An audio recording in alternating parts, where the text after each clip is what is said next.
This is a red herring because already 1,023 children have been killed in Gaza. That's why. And you didn't ask the ambassador that question. I literally asked the ambassador. No, I said 3,000 people have already been killed in a week in Gaza. Well, you didn't ask her. Did you even listen to my interview with the ambassador? I did listen, but excuse me. Well, don't put words in my mouth or say I didn't ask a question. Let me ask you a question. Do you condemn the killing of those children by the IDF? I'll tell you what I condemn.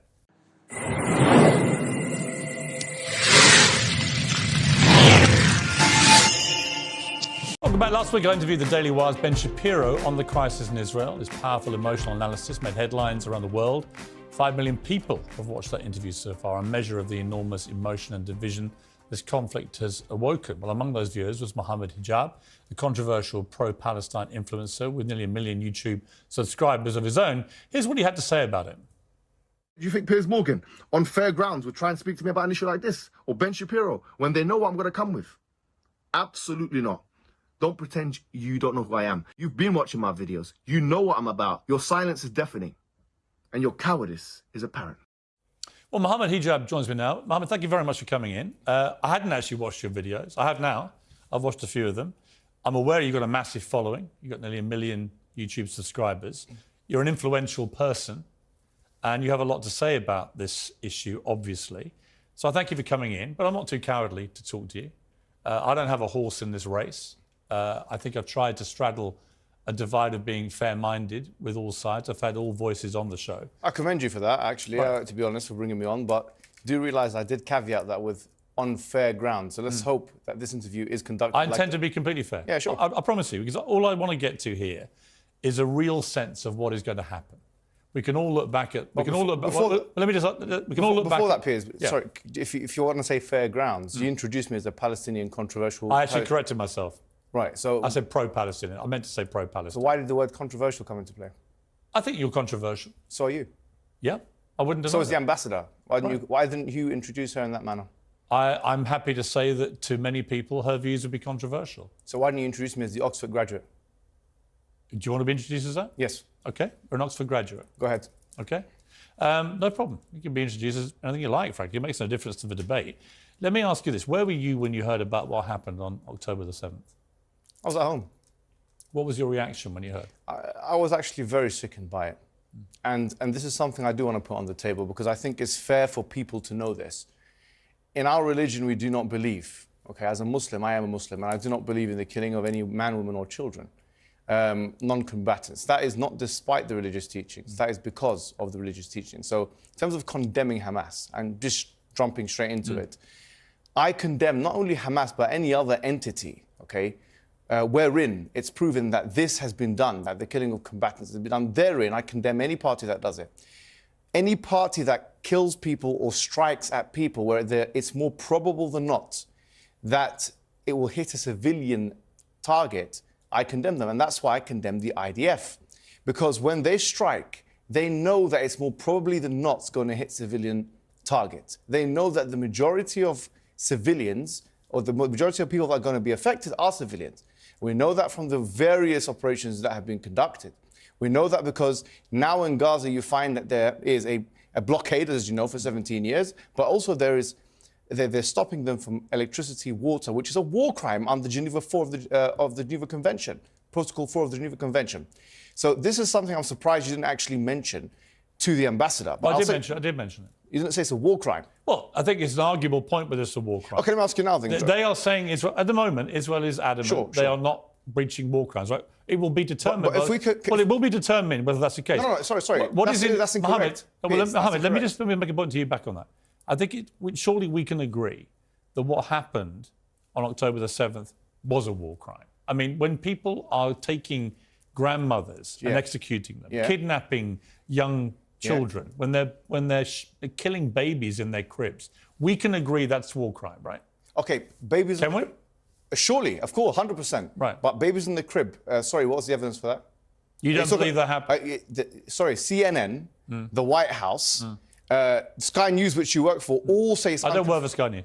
Well, your thing... I did work at CNN. I saw one reporter who retracted it because she wasn't sure about the source. It's unconfirmed by the White House. But then the Daily Telegraph and the Jerusalem Post and other sources then did publish pictures which indisputably show babies have been killed. No, it showed one baby who's been charred, and that picture has been put up on Twitter and has been refuted by many people saying that it's actually AI. No, that's completely untrue. That is true. What's your source? What's your source? There's been a thorough investigation into the claim that was put up there by some rogue person on Twitter that it was AI. It has been completely disproven. Okay, let me ask you a question. That picture, which was published on the Telegraph, is a genuine, legitimate picture. What is your source? Are you seriously arguing that babies weren't killed? No, I didn't say that. Well, what are you saying? I'm saying, give me a source. Yeah. You know full well you've been fired from the Daily Mirror for fake images. So you know full well about the I didn't accept they were faked. Exactly. The UK government did. Yeah, they did. Because the UK government, just to be clear, had waged, in my view, an illegal war in Iraq. So you're allowed to go against the government, and I'm not allowed to go against the Israeli government? Of course you're allowed to. So tell me now, what's the source? You seem to be making a lot of presumptions about me, Mohammed. Yes, because you had softball questions for your ambassador of No, they weren't. I put all the questions to the ambassador. I was editor of the Daily Mirror when we opposed the Iraq war on the grounds that I believed it was an illegal war. Yeah. I still believe that to this day. I think it stained this country. Fantastic. I don't think you even knew that.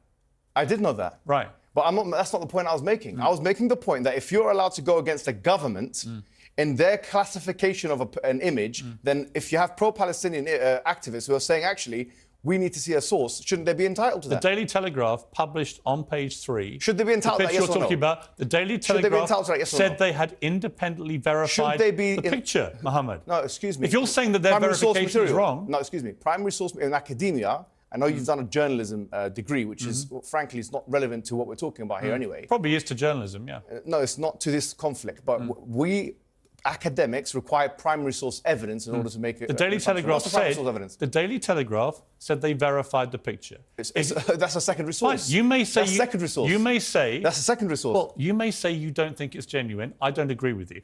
But the wider point... That was my point. I said I want a source. I just want to see the evidence. What we're arguing about here. You're not contesting that babies were killed. No, I'm saying I want to see the evidence. So why are you picking on the semantics of the veracity of one picture, which has been verified by British journalists? Why are you picking on that? British journalists are not an example authority. of somehow this wasn't as bad as it seems. British journalists are not an academic authority. You know that full well. You've been fired from Daily Mirror for that very purpose. What I'm saying to you is this: putting this issue to the side, I think you're trying to use this as a red herring to move away from the bigger issues. What red herring?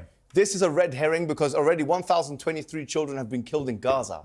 That's why. And you didn't ask the ambassador that question. I literally asked the ambassador. No, I said 3,000 people have already been killed in a week in Gaza. Well, you didn't ask her whether she can listen to my interview with the ambassador. I did listen, but excuse me. Well, don't put words in my mouth or say I didn't ask a question. Let me ask you a question. Do you condemn the killing of those children by the IDF? I tell you what I condemn. Yes or no? I'm going to answer your question honestly and truthfully. Sure. And because I've tweeted about this, right? Oh, okay. I think that what happened on October the 7th was one of the worst atrocities I have ever had to read about or watch on video. It happens every day in Palestine. No. So why do you care about that? It actually doesn't. It doesn't. It does actually. Yes. No. The Israeli forces... I've got the stats for that. Israeli forces do not go... Cast-led, Wait a minute, Mohammed. Edge. Go and check it out. Mohammed, Israeli forces... Cast-led, protective edge. Israeli forces don't go into Gaza on one day and grab grandmothers and kill babies in their beds. Okay. And hold on. Rape and abuse women. So, rape, is there any evidence for that? It's been multiple reports in multiple mainstream media publications. Well, you're going to sit here and deny everything, No, right? no, I'm not denying anything. You are? No, I accept that some civilians have been killed. I do accept this. And I already said... You don't believe any of the reports that women were raped? No, I didn't say that. I said that it's still to be do you think they were raped? No, I don't know. It's like the Russell Brand thing. You said we don't know. We need to see the evidence. So why do you apply two different standards? Okay, so it's been reported... When it's Israel, we know they're raped. When it's Russell Brand, you don't know because it's your friend. No, it's been reported by legitimate news sources. When it's Israel, you know they're raped. But when it's Russell Brand, you don't know. Them. When it's Russell Brand, you don't know if they're raped. There's no comparison between Russell Brand and what's happened. It's the same thing. It's a rape allegation. Why are you stuttering? I'm not stuttering.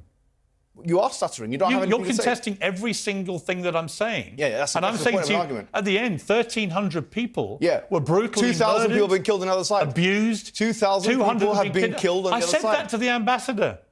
OK, but do you condemn that, yes or no? I don't think... So you refuse to condemn? No. You do refuse to condemn? Why are you putting words in my mouth? Because you're not condemning it, are you? What do you want me to condemn? OK, excellent. What do I want you to condemn? Yes. I want you to condemn the fact that the IDF, knowing that it's more probable than not, pressing buttons from the sky, killing innocent civilians, 1,000 of them children, that is a war crime and that is not acceptable morally. Just like you condemn the other one. Is it condemnable or not? I believe, given the scale of what Hamas did on October the 7th, Go ahead, Israel is entitled to kill defend... children. No, that's not what I said. Go ahead. They're entitled to defend themselves with force. Okay, excellent. Then the question becomes, Mohammed, it's an interesting debate. Sure. If, as it seems to me, you believe too, Go on. Hamas are not a force for good, do you believe that?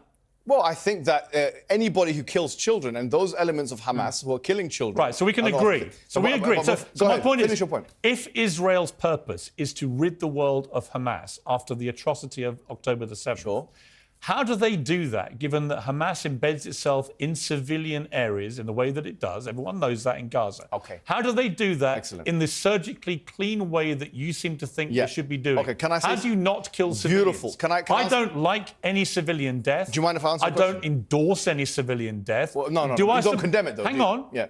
No, and here's why. Because I support Israel's right to defend itself. Beautiful. Now, can I say something? No, one more point. So then you can reply. Sure. But the question then becomes, what is proportionate? Okay. What is a proportionate response? Okay. I don't have the answer. Excellent. Because I don't know what a proportionate response to 1,300 murders is. When 260 young people at a music festival, most of them peace-loving people enjoying themselves at a festival, when they get slaughtered by people paragliding in with machine guns, I don't know what the proportionate response is. Piers, let me respond to you. So can you tell me? You've spoken for about 2 minutes. You didn't do that with the ambassador. By the way, I'm just showing you're saying fair. But you're not being fair. I've said okay, so let me paint a picture. I will be fair. Sure. I'm genuinely interested in what you have to say. Right, excellent. You're from Irish descent. You know that there was an IRA in Belfast and so on. Okay, so let me ask you a question now. If there was IRA in Belfast and they were occupying council properties and so on, and then we have a plane of RAF going to destroy that council property, destroy all of Belfast, flatten it, as one representative said, Gottlieb. The IDF said that. One of the IDF members said that we will flatten it completely. That's what we want to do. We don't care about accuracy, he said. We care about damage. That's what he said. You didn't question her about that. But anyway, if the RAF were to then go into Belfast and flatten, as the IDF and these guys want to do, if they want to flatten Belfast with all the white people, I'm going to use the term white, all the white people, council estates living in there, with the excuse that we're doing it because it's proportionate defence to the terrorists. What would you say about that? Here's what I would say to you. Is that acceptable or unacceptable? Here's what I would say to you. Yeah. The IRA committed a series of atrocities over numerous decades. They targeted, in their eyes, military and political targets. They usually gave some form of warning, not always. Okay. They were terrorists. No, they were terrorists. Sure. They never, ever went out one day and committed the barbaric slaughter of 1,300... Irrelevant. No. If they did. Sorry, it's not irrelevant. If they did. No, Mohammed. They did. Here's why it's not irrelevant. Okay. They never did. But if they did, would you accept the RAF to flatten Belfast? By the way, there were outrages committed by the loyalist parliamentaries too. My question is, here's my point. If they did, would you think it's acceptable? They never came close to committing an outrage on that scale. If they did, is it acceptable to flatten Belfast? They never went in and kidnapped grandmothers or killed babies in cribs. If they did, is it acceptable or not? They believe they were fighting for better or worse, and I believe for worse, and that's why I'm glad peace was found. They believe they were fighting political and military targets. I'm trying to bring it closer to home to you. You're trying to compare apples and oranges. No, I'm not. Yes, you are. It's you that's doing that. The only comparison that I would say that we saw from October the 7th and what Hamas did is with ISIS. Excuse me. That's the only comparison. Do you mind if I... Let me ask you a question. A Palestinian... And ISIS were taken out, by the way, with planes... Me. No, here's my... You didn't do this with the ambassador. I'm going to finish. You did this with Ben Shapiro, which you gave the show to him. No, hang on. I'm giving you plenty of time. No, you're not. I'm giving you plenty. You asked about the analogy of a plane flying over and targeting... But you didn't answer my question. But that did happen, Mohammed, with ISIS. Would you accept Belfast to be flattened or not? Yes or no? Wait a minute. It never happened, so the like for like isn't relevant. It's a hypothesis. It's hypothetical. It's not. I don't do hypotheticals. You don't do hypotheticals? No, let's deal with reality. OK, let's deal with reality. Now, let me finish. Then you can answer. So you don't answer the question? No. Here's the reality. The British public can see this. Here's the reality, right? British public can see this. Yeah, they can see it. Yeah, go on. They listen to the debate. Keep going. Right? For what it's worth, I think it's a good debate to have. Right? These are questions many people on the pro-Palestinian side are having. I get it, right? But you're trying to compare what happened on October the 7th with the IRA. No, I'm not. I used a hypothetical wait a minute, Mohammed. question. I'm comparing it to ISIS.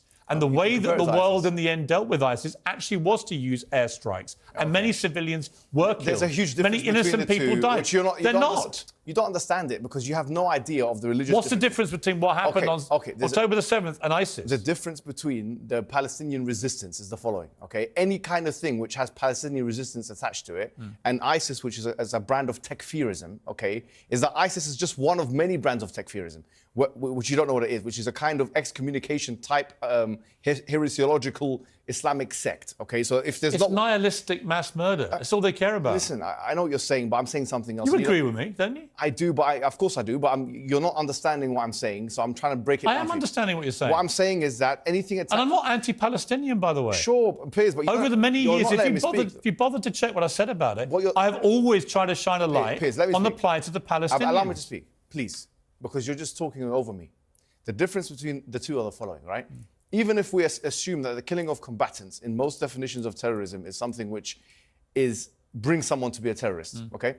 I would say that if that is the case, then the state of Israel breaks that threshold and meets that condition. Because why is Israel not a state terrorist? If their highest officials are admitting that we want damage and not accuracy. Answer me this question. Why is the state of Israel, who are illegally occupying Gaza and the West Bank according to international law, and even the ICJ said that, okay, which is, as you know, an organ of the UN, all right? So this is international law. They're occupying, they're seizing, they're bombarding, they're indiscriminately killing, and they're blocking the supply lines. They're using white phosphorus. They're doing what you call mowing the grass, which is every couple of years, every few years, they're killing the Palestinian people. Let me I want to understand what differentiates an Israeli in the sky pressing a button, killing the civilians, from somebody in any terrorist organization shooting the people. Because what differentiates it? Israel will say it has a right to defend itself. So will the terrorists? Right? That's what Osama bin Laden said. And they will. That's exactly Osama bin Laden's argument. No, it's not though. Yes, it is. I read his fatwas. I read his fatwas. Hamas aren't defending themselves. Bin Laden wasn't defending themselves. Define defense. Bin Laden was trying to kill as many of the enemy as possible. Let me ask you a question. How could it be that an occupier is defending itself in the first place? The notion that Israel is defending itself is as absurd as the notion that the rapist is defending itself from the victim. Because Israel is the occupier. You haven't asked me. Hold on. Excuse me, let me finish. Just let me finish. An occupier by international law definition means that they are already in an offensive posture. If they're in an offensive posture, if someone brings you to Piers Morgan, grabs you by the thing, throws you into your bathroom, yeah? You're in your bathroom, you're screaming and they're eating food, having a good time. One day you come out of your bathroom, you try and fight one of them, who's defending who from who? Mohammed, how can you self-defend when you're occupying? Answer me this question. Let me speak now. No, but answer the question. Let me speak. Answer the question first. Fine, I'm going to speak. Yeah. Let me answer. Yeah. I believe that Israel's made a number of bad choices. That's not answering my question. Wait, I'm telling you what I think. You're not answering my question. Telling you what I think. Sure, go ahead. Okay? I don't think Israel's been perfect at all, right? You said they had the moral high ground. I think a lot of the decisions Israel's taken are wrong. I think Benjamin Netanyahu, by the way, his attempts to usurp the power of the Supreme Court this year in Israel has been a complete disaster. Do you condemn them from killing civilians or not? I do not. I will defend them this week. Yes or no? Wait. Yes or no? I will defend them this week in defending themselves against one of the worst terror attacks ever. So you can kill civilians for that? You can target Hamas. Can you target? No, hold on. And if Hamas, the controlling, governing, ruling body in Gaza, hide amongst the public, this is a false. Members of the public will die. You're talking about fallacies. This is called the Moat and Bailey fallacy, which is that you're trying to defend one controversial idea by using another. It's Moat and Bailey fallacy. You can check it up on your own time. The point is this. I'm not asking you whether Israel has a right to defend itself. We've already said of the logical and legal impossibility. The logical and legal impossibility of an occupying power, according to international law, of actually defending itself because it's already... Let me finish. It's already in an offensive posture. Now, I'm saying this. If it is the case, you're just saying it's defending itself against Hamas. Is the only way to defend itself against Hamas by dropping bombs in the most densely populated area, one of the most densely populated areas in the world? Is that the only way? It's a false dichotomy, creating a false dichotomy. They could do surgery, they can do insurrection. They can go in and they can target We're going to take Hamas. A short break. I'm going to keep you here. I want to finish this. I want to give you the time. I think it's an important debate, an important conversation. Sure. But you have to answer my questions. I will. We'll come back. Yeah, but actually you have to answer mine. It's my show. actually. I can answer for the record, you can ask me as many questions as you want, but I'll tell you what I think. I've answered all your questions. We're going to take a short break. We're going to come back and we're going to finish with a few more minutes, OK? Welcome back to Facebook. It says, well, Mohammed Hijab is still with me. Mohammed, we've had a lively debate. I knew it would be a lively debate. This is a very important issue. It's a passionate issue. People on both sides. You know, if I tweet about anything, doesn't matter what I say. One side, if I'm even remotely sympathetic to them, the other side, poor abuse and vice versa and so on. Let's try and cut through it all and get to what happens here. How do we find peace in the Middle East? I've been covering Israel-Palestine since I've been a journalist, 3 decades. And it seems to me we're as far away now as we've ever been. How do you think we get to a place of peace? You'll be surprised. Look, even Hamas, some 4 or 5 years ago, they even agreed to the 1967 lines, the borders. And what you have to understand, that this cannot be scapegoated on Hamas, because before Hamas's existence, this was still going on. This was going on before Israel's existence. But do you believe in a two-state solution? No, I believe in... Look, even Hamas was proposing a two-state solution. But do you believe in it? Look, there's advantages and disadvantages. This is a different... I don't know. I mean, it's a difficult one. Could you imagine 2 states next to each other living in peace? Palestine, Israel. Look, it's a possibility. I mean, as I say, even Hamas was saying that that's a possibility. I mean, this was 4 years ago. But what I want to bring to your attention is that nothing can happen if the international body or the UN becomes a toothless agency. In 2018 to 19, when actually 221 people were killed on a peaceful protest in Gaza. It was called the Great March of Gaza. 220 people died. Hamas didn't shoot a bullet. No rocket was launched, yeah? So 220 people died, and this is even mentioned by the UN and these kind of agencies. They tried to bring it up, the Palestinian Authority, they tried to bring this up to what we call the ICJ, which is part of the UN, okay?